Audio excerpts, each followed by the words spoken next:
continue on, I wanted to go right into the teaching this morning versus like sometimes we'll do like introduce yourselves. We can do that afterwards.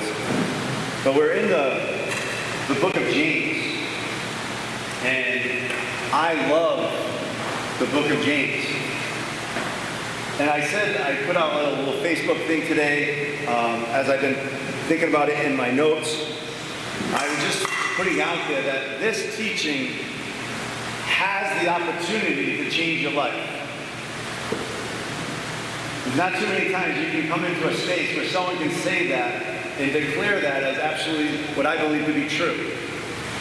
That this has the ability to change your life entirely if we can get this teaching. So last week, Chuck did a great job of talking about faith and works, like this idea that faith and deeds go together. Right? We can't just simply say what we believe and that we have a faith in God without actually demonstrating it. And then today, we're going to be talking about the importance of our words. Like our words matter. It says in the scriptures to tame your tongue.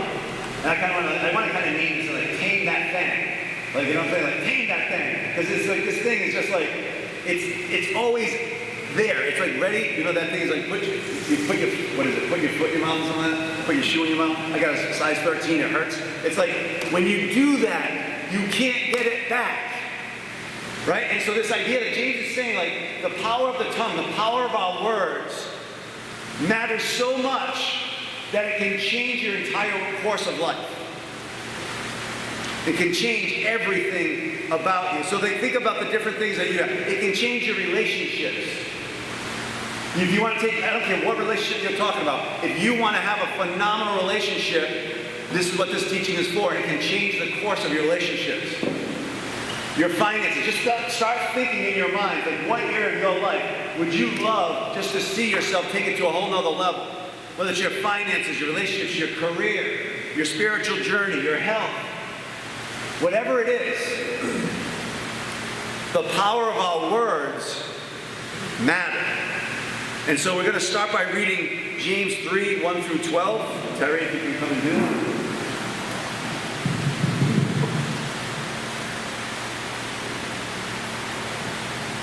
Please stand as you are able for the reading of God's word. James 3 verses 1 through 12. Not many of you should become teachers, my fellow believers, because you know that we who teach will be judged more strictly. We all stumble in many ways.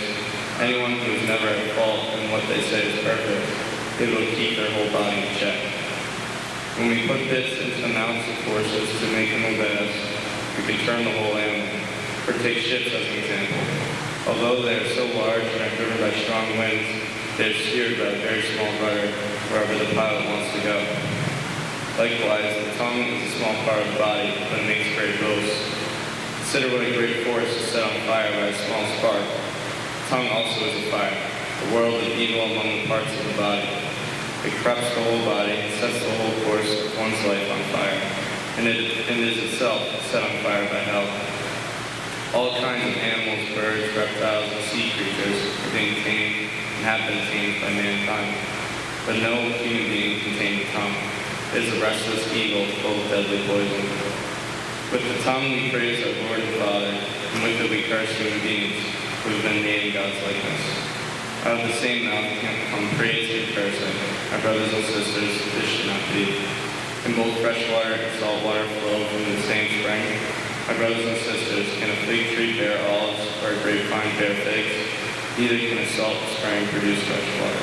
And God add His blessing to the reading and hearing and doing of His word. Amen. Thank you.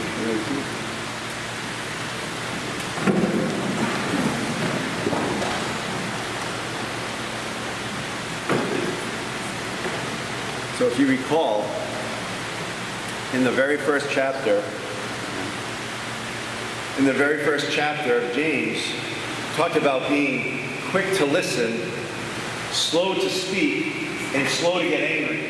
And we talked about that, but I find this interesting when he talks about he's slow to speak, and then he comes back, and he starts talking about the power of our words again. And remember, I want you to recall it, this is about him setting forth a movement. right? And you have to kind of put this in the series. Why we do series matters. I want you to continue to build off of the series that we're in, because it's like each of these steps matters. And so he's saying, I'm looking for a group of people that will take this on and launch it into history. Right? This is post-Jesus. And so he has a group of people saying, if you get this teaching and you spread this to all people, it will change the world. And so it's no different today. I challenged us a couple of weeks ago and just said, look, think about ourselves in that movement. This isn't just simply about coming to a place, coming to a building, coming to a space. It's about really understanding where we are in history in a movement that's taken forth. And it doesn't change 2,000 years later. So this is where we're at. And he's looking for a group of people to say, yes, I want to rise up. And I want to take this message and I want to make a difference into the world. So let's look at this. So the first thing is, how many of you are teachers? And I don't mean necessarily by just your profession, but if you are someone who teaches other people about things that matter, raise your hand. I'll raise them up high just so I can get a quick picture. Holy smokes, this is awesome. Oh, did you just hear that? Okay, did you just hear what he just read? This is scary stuff, but it's the best stuff. There's this huge responsibility put on teachers. And I didn't want to just limit it to just the classroom. So let's look at it again. It says, don't be in any rush to become a teacher. I'm using a little different translation. Don't be in any rush to become a teacher, my friends. Teaching is highly responsible work. Just pause there for a second. This is what he wants you to pause and get this. This isn't easy.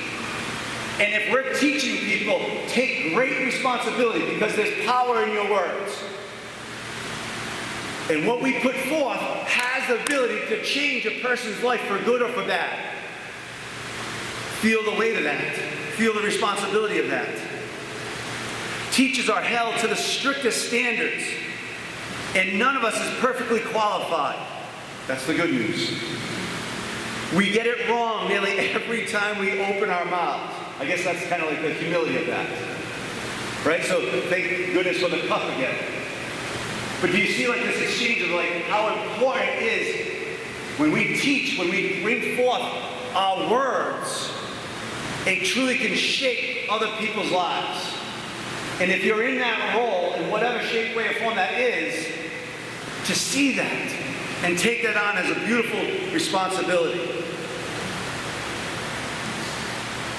I believe it's like this. You have the ability to speak life into people.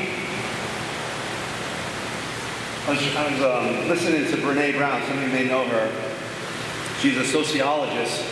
She did a TED Talk years ago, and she kind of became famous and wrote some books and stuff like that. And she specializes in vulnerability, shame, and other topics.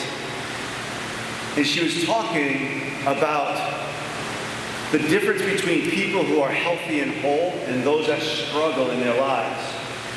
The difference was simply the distinction between whether they felt like they were worthy of love. Think about that for a second. Do you feel worthy of love? And that's why the scripture says, love your neighbor as yourself, because there's something very, very true about that. This ability, if you don't love yourself, how can you genuinely love another person? How can you love a person, set them free, and give them life? So think about in your responsibility that you absolutely get the opportunity to bring forth life into another human being.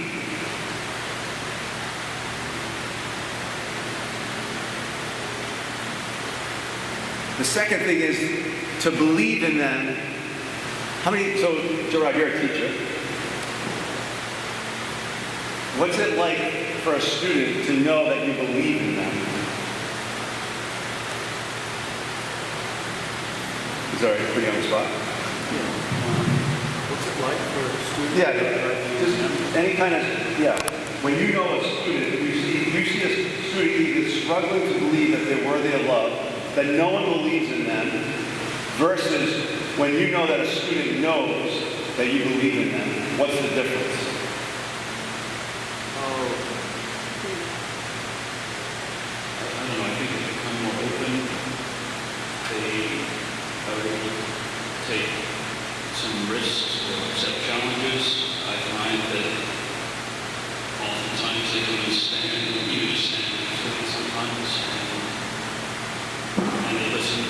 They listened to what we have to say. Okay. Whereas maybe they were more hesitant, closed before. So it puts them in a position to receive that which something could set them free for the rest of their life. Hopefully. Not hopefully. I really want you to get this. That it's true. And as I'm saying this, I want you to be thinking in your own life, to have someone else share. If there was a coach, a teacher, a pastor, a business person, I don't care who it was, but someone in your life that spoke into your life, that you knew they believed in you, and they spoke a few sentences, and it changed your life. And if you have that, I'd love to hear from you, okay? So just be thinking about that. But this is, if I'm a teacher, if I could have one person in my classroom that came in one way, not feeling worthy of love, and then all of a sudden left knowing at least one person believed in them. Sometimes that's all it takes, is to know one person, Mr. Spence, believes in me. And if he believes in me, my gosh, what's possible?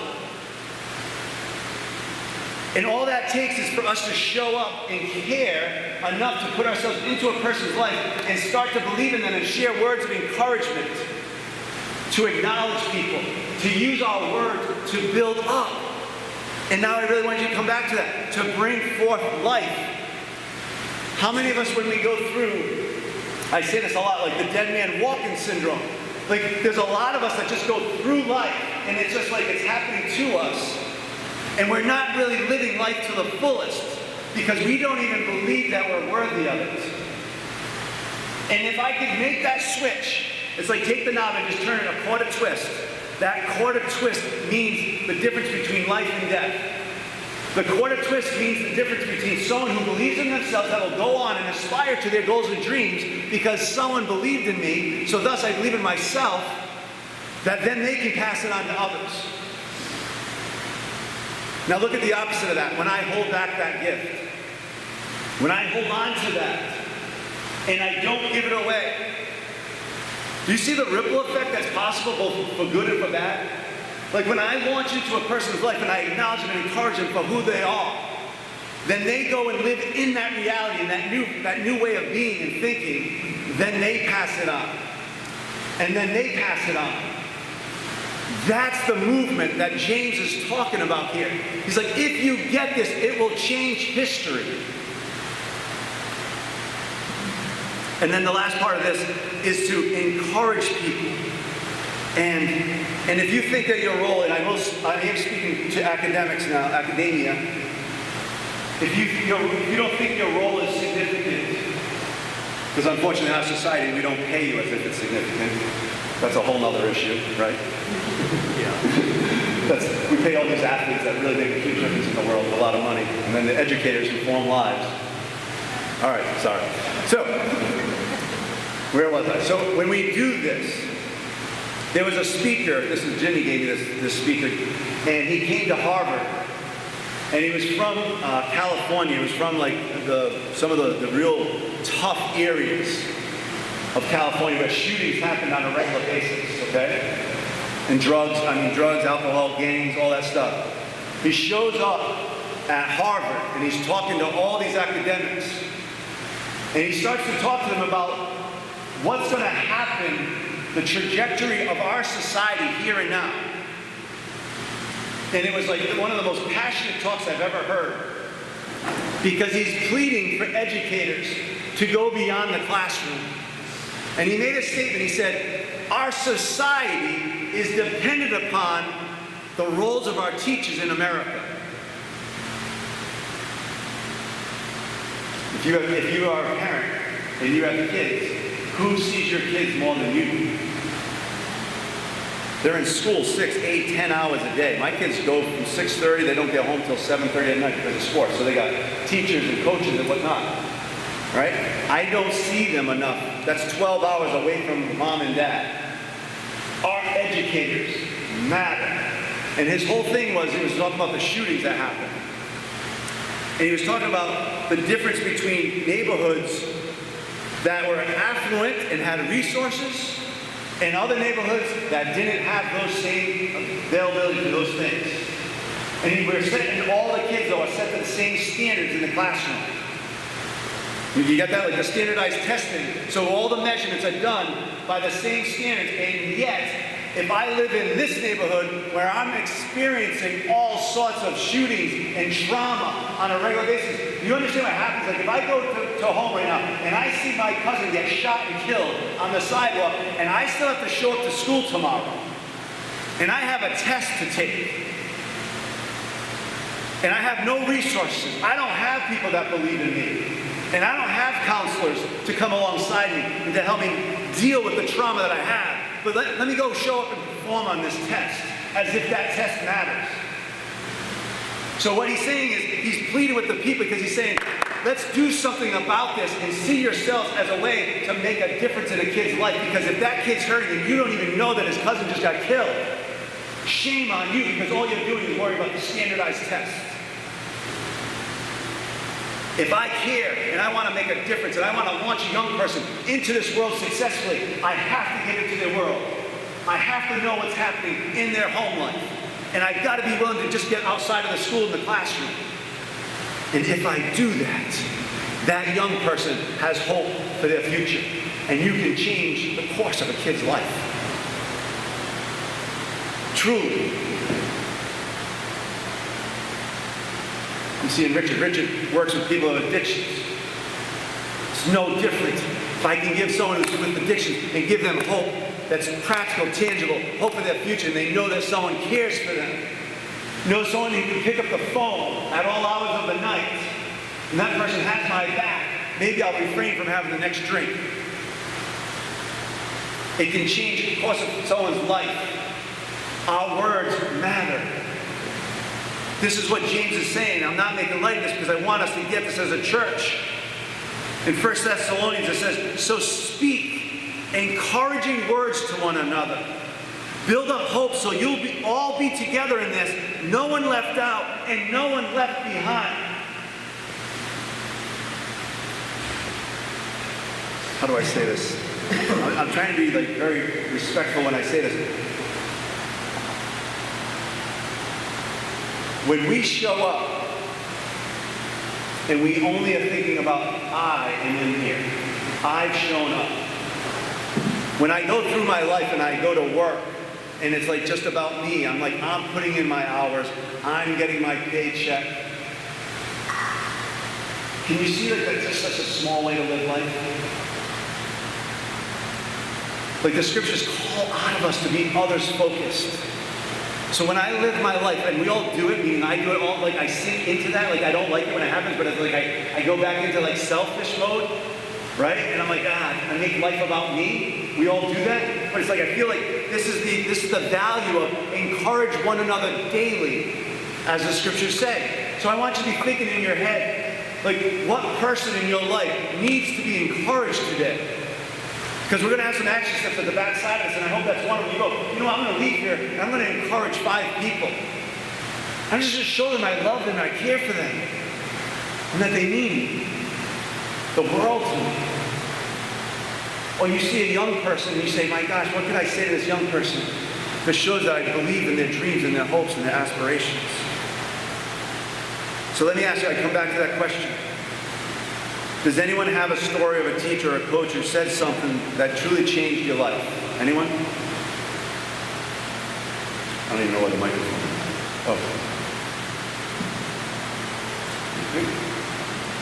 Anyone have that? Hello everyone, my name is Kirsty. I've been coming to this church for some time now, and I often stay in my own little bubble. But I had the opportunity to open up to you, Pastor, your wife, and it's giving me an opportunity to be here today, fully here, and present with you guys, and feel the love and accept the love, and also give it. And that's made a huge difference. So thank you. Thank you.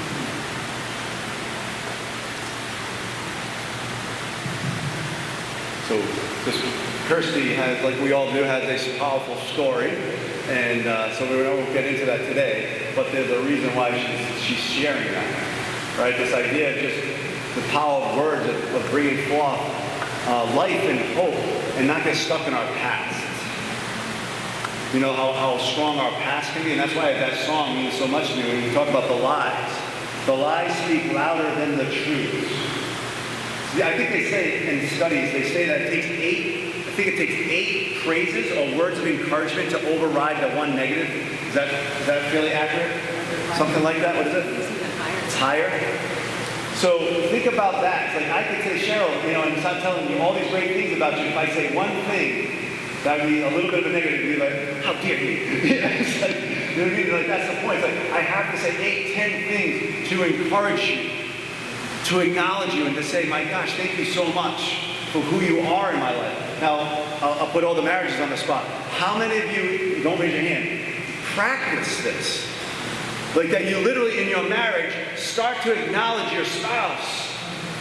And what difference would that make if you literally on a regular basis, and I'll just say maybe just once a week, you started to acknowledge the good that you see in your spouse.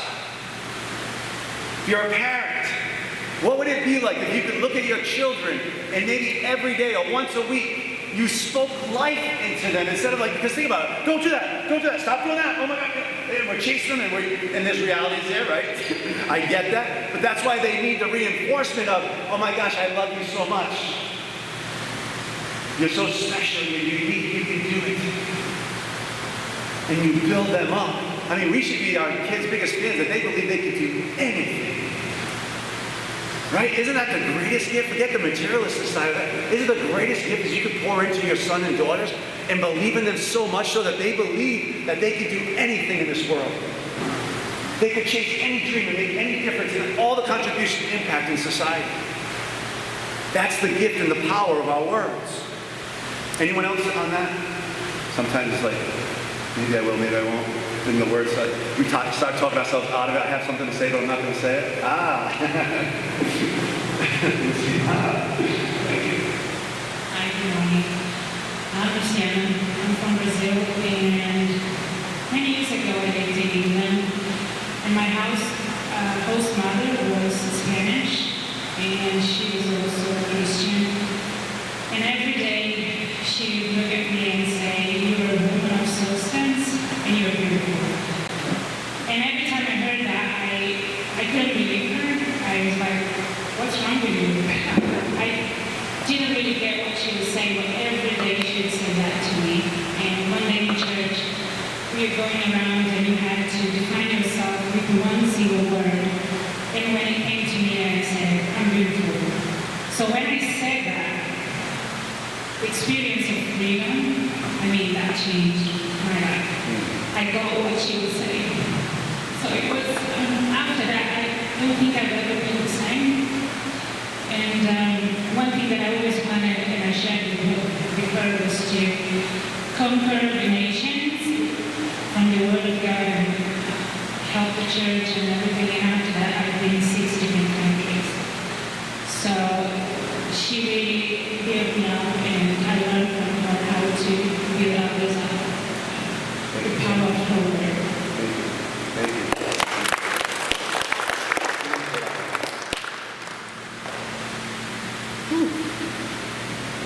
I just saw Jenna come in, so I say to Jenna a lot, you're beautiful inside and outside. And that's why. Because I don't want any young people to ever think that they're not just beautiful, right? Like just to the depth of who they are as people. Because that message is changing. It's like if my child knows that they're beautiful inside and out, no matter what. That's that belief, that's that thing that will just change you and carry you through all situations. And here's another thing, I'm just trying to plant some seeds for you to kind of take away with. When you walk into a room, how we see people matters. Like, do you see everyone with a perfect 10 over their head? Practice that. Like literally, when you walk, Richard, when you go into your clients, you can see the drugs, you can see the alcohol, you can see their past, you can see all their rough times, right? Or you can see, wow, this person is a perfect 10. And I speak to that. Think about that. when I speak to the perfect 10, like Jesus did to Peter, right? Peter was just a mess of a human being. Do you get that? Like a mess. But he had passion. And Jesus, he saw the passion, said, I can do something with that. And you know what, Peter? I'm going to stop calling you rock. And on this rock, I'm going to build my church. You don't think Peter just rose into that? Read Acts. Right? And you start to see a whole new Peter. And you just start walking differently. You start seeing differently. And don't you want that for other people? It's like, I want to see a 10 on every single person's head and call that out of them. My goodness, what would happen? What would happen in the classrooms? What would happen in our businesses, in our churches? What would happen? We start walking around and pulling out the best in people and say, you don't have to say this, but you literally see a 10. And you speak to that. And you raise people up to that. Because all of us get beat down in life. You see that? It's like you go through trauma, you go through devastation, you go through loss. And as we go through these things, it's hard because the lies sink in. It's like, I'm not worthy enough. You know, my spouse left me, he abandoned me, so I must not be enough. You know, that job let me go. They didn't think I was good enough to work here. I must not be enough. You see what I'm getting at? The belief matters.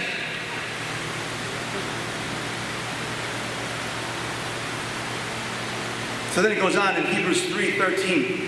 But encourage one another daily as long as it's called today, so that none of you may be hardened by sin's deceitfulness. And this is what that song spoke to me about this morning. It's the deceitfulness of when life hit us, we made something up about ourselves. I'm not good enough. I can't trust people anymore. I'm not worthy of receiving words of encouragement, acknowledgement. We make that stuff up. And I was just thinking, it's like, wow, maybe all that scripture means is like the sin's deceitfulness is simply believing a lie. And that's why we need encouragement to override the messaging that sometimes even our own record player plays over and over and over again.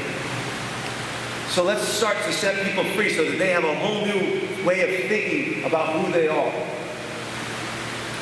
Psalm 139. Oh yes, you shaped me first inside, then out. You formed me in my mother's womb.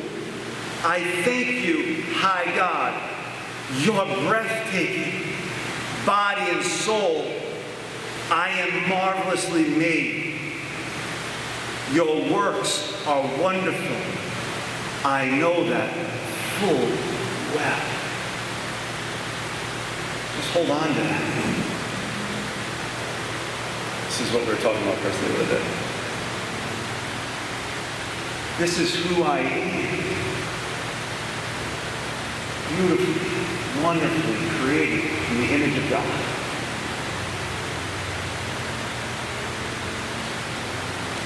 When we get this, it's because all people matter. And we really recognize the weight of that. It's like when I show up in a room and I say, oh my gosh, all people matter.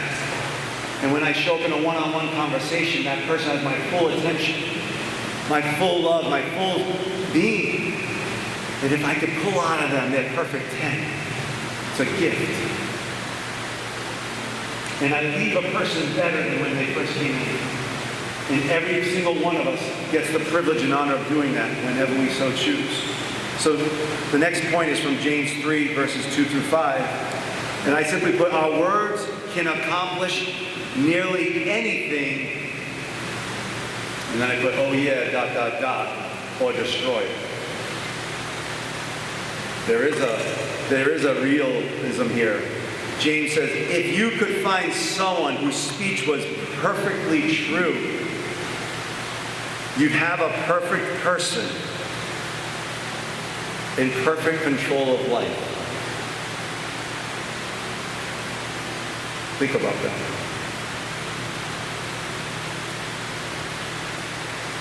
Read it again. If you could find someone whose speech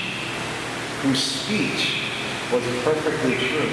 Think about all the things you would put in there, or I would put in there, on what would make a person perfect. If your speech was perfectly true, you'd have a perfect person in perfect control of life. A bit in the mouth of a horse controls the whole horse. A small rudder on a huge ship in the hands of a skilled captain sets a course in the face of the strongest winds. A word out of your mouth may seem of no account, but it can accomplish nearly anything. And I wanted to stop there, but it says, or destroy it. Our words matter. I can think of kids, I don't go on about times with my own kids. You know those times when you want to strangle them? you know what I mean? But you don't, you don't. And I think about, well, let me say it this way. Shut up, pick on you. So there's grace here, okay? So this is the point. Do all that we can to bring forth life as parents, right? Do everything you can. Keep getting reminded and just keep trying to do it. Try to do it, try to do it, try to do it. I probably shouldn't say try. Just do it, just do it, just do it. But when we mess up, because we will, all we have to do is just come back to him and say, I'm sorry. I messed up. And I love you. I love you so much.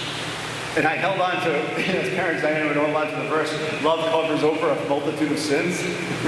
You might have that for a different way, but I was like, you know what? They don't come with a manual on how to raise kids.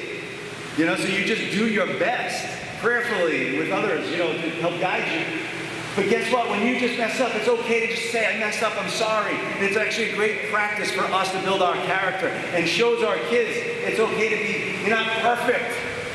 But love wins out at the end of the day. And so here we are. If you could find someone whose speech was perfectly true, you'd have a perfect person in perfect control of life. Just quickly, just yell it out. What does this verse, what comes out of you when you hear that verse? What comes to your mind? Just yeah, loud, just start yelling out. Impossible. Right? Impossible. What else? I can't hear. Oh, no one said it. That's why I couldn't hear you. Nothing comes to your mind? What is it? It's not doable? It's not something that It's not human. Okay? What a gift it would be. I need grace. False. I need grace. Jesus. Because he's the only one that's perfectly true. Why would James say this then? Saints? Okay. So only saints? Is that what you would say? Close enough to saints? What else?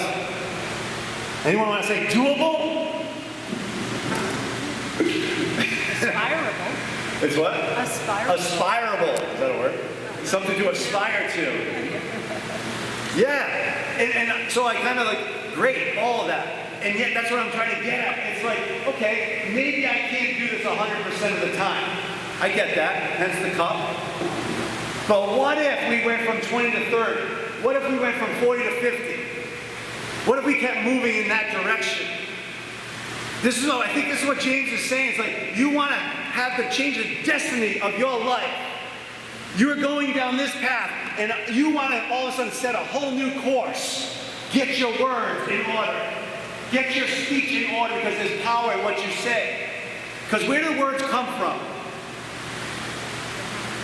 The heart. Something else? I mean, that's true. What else? Where do words come from? You don't just make them up. Our minds, experience, emotions. Yeah, they come from what we actually believe. Like out of what I say is what's inside of me. Do you get that? Like, if I'm starting to speak life out of people, it's because I believe in that person. If I speak shame unto people and I keep people down, there's something broken in me, but that's what I believe about another person. Think about countries and how this happens with dictators, keeping people down. It works both ways.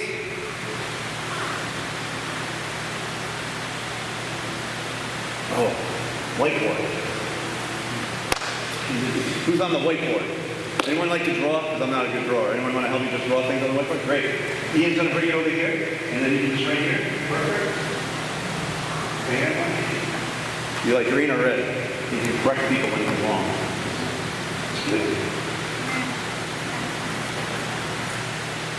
Okay, here's the things I want you to be thinking about. I want 2 columns. All right? So what's important to you? Like, what are your dreams and hopes, or what matters to you? What area of life matters to you? That's what we're going to put on the left. So what matters to you? Go ahead, start telling what matters to you in life. Relationships. Becoming parents.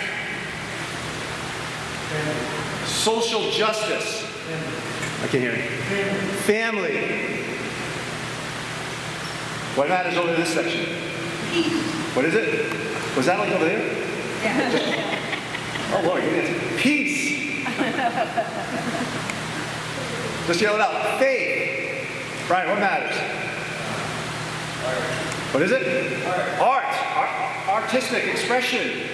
What else? Planet. Truth. Planet. Health. Love. Environment. Money. Freedom.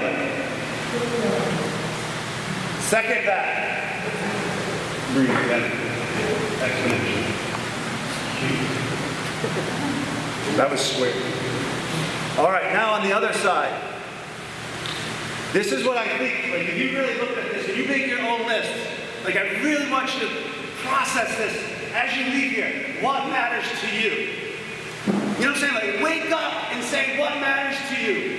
And we just talked about if you're a teacher, you're this, you're that, whatever you do for a living. Maybe that's not even that thing, but maybe it's a social cause. Maybe it's something you really want to contribute to this world. Get it on here. Now over here is what I tell myself, what I say. What I want you to see, like, what do you say now? Because I want to, the planet and, what was the other one? Environment. The planet and environment, what about it? Speak to me about it. Give her the mic. She's going to, yes, it's going to be good. No more than a minute, though.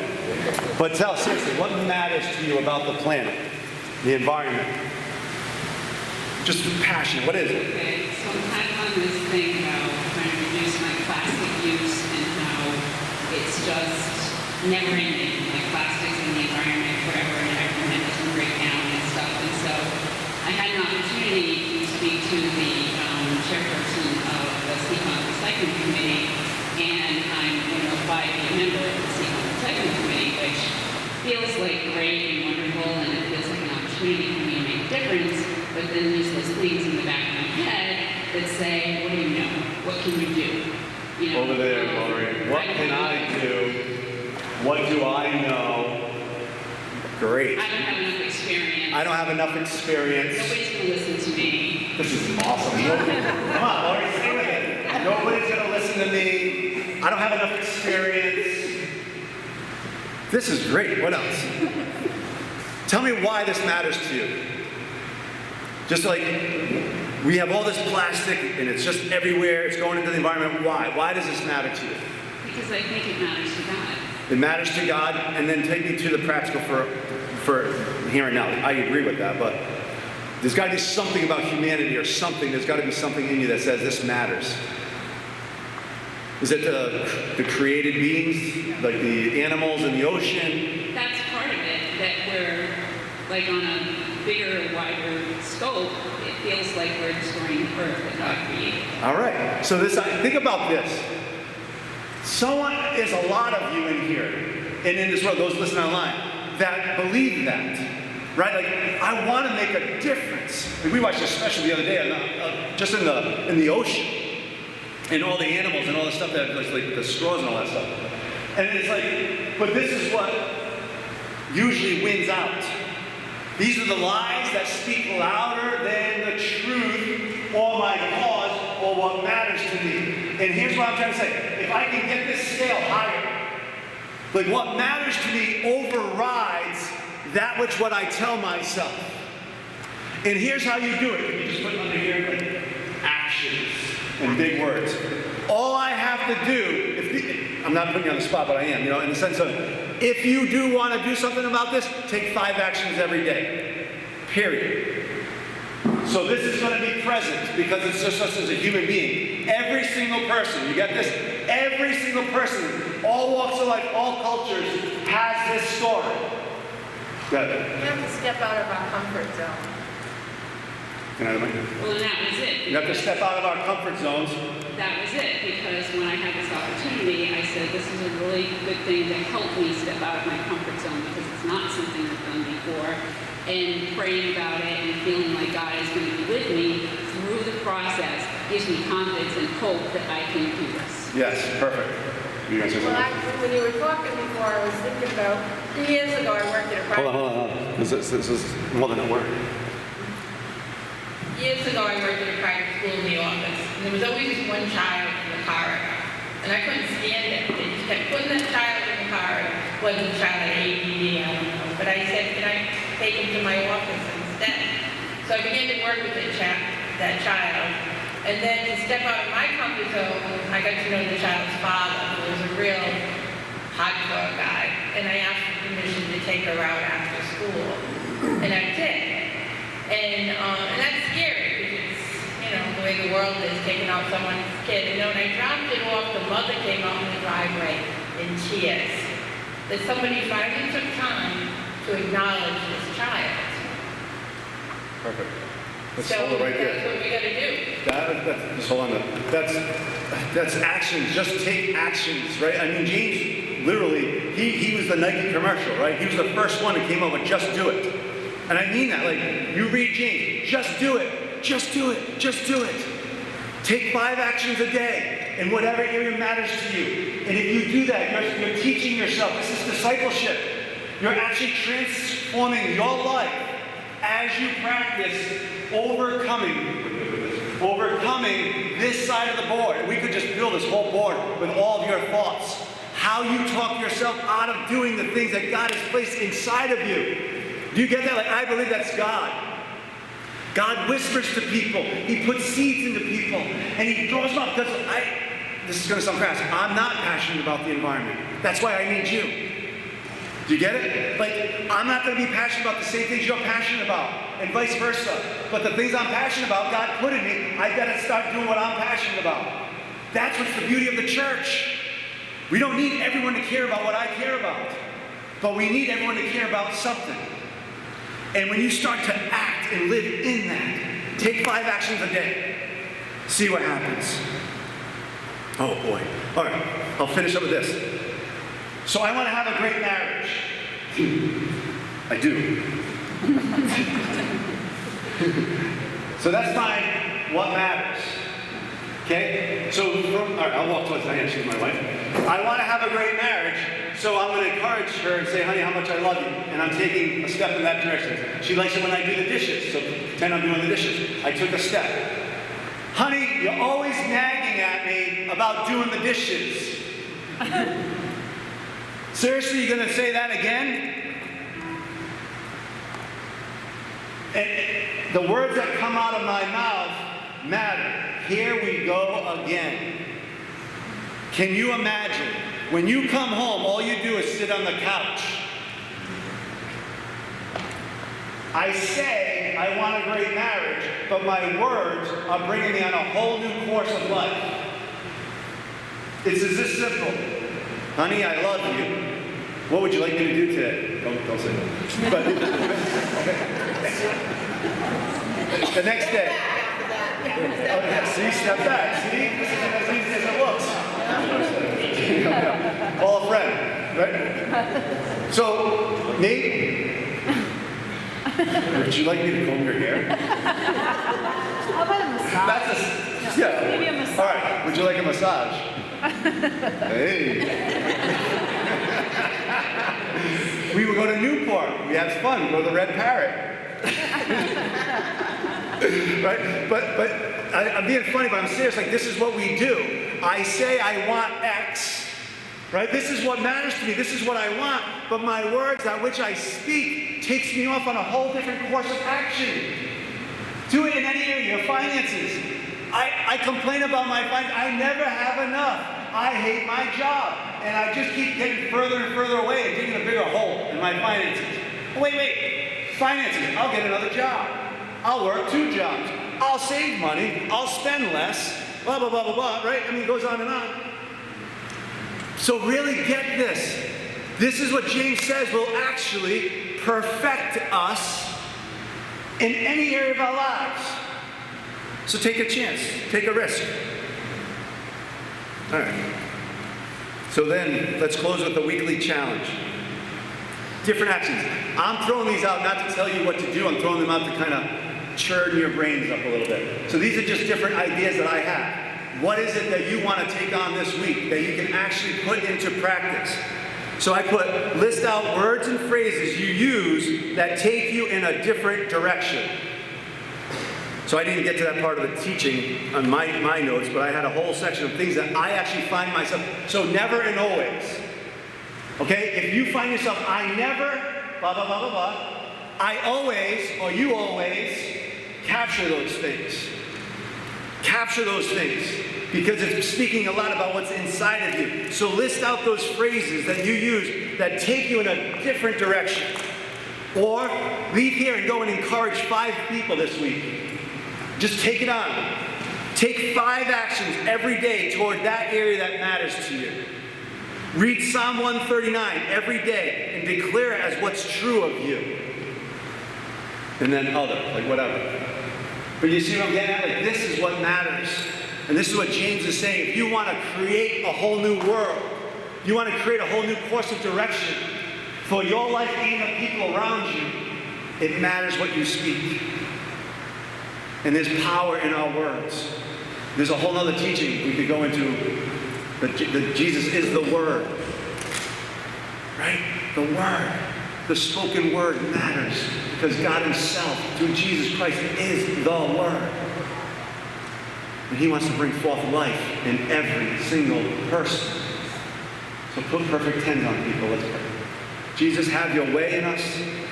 Do something inside of our souls and our spirits that draw out the fullness of life inside of who we are. Help us to be more fully human as you intended, and then let us give that gift away to others. And we do this all in the name of Jesus Christ, and your word does not return void.